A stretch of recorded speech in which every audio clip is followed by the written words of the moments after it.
En 2014, les 298 passagers et membres de l'équipage du vol MH17 de la Malaysia Airlines trouvaient la mort au-dessus de l'Ukraine. Et aujourd'hui, un tribunal néerlandais a condamné 3 hommes pour leur responsabilité dans la destruction de cet avion par un tir de missile.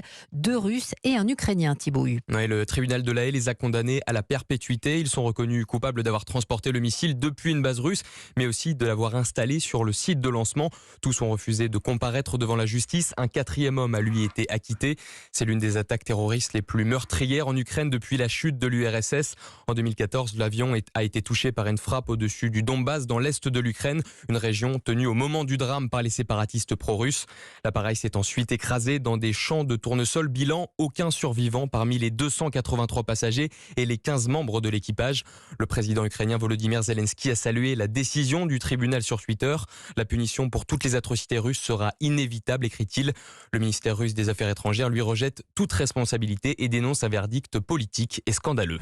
Les États-Unis, eux, saluent ce verdict. La Russie, vous l'avez entendu, le considère comme scandaleux. La Russie qui aujourd'hui encore a lancé de nombreuses frappes contre des villes ukrainiennes alors que les premières neiges sont tombées dans le pays.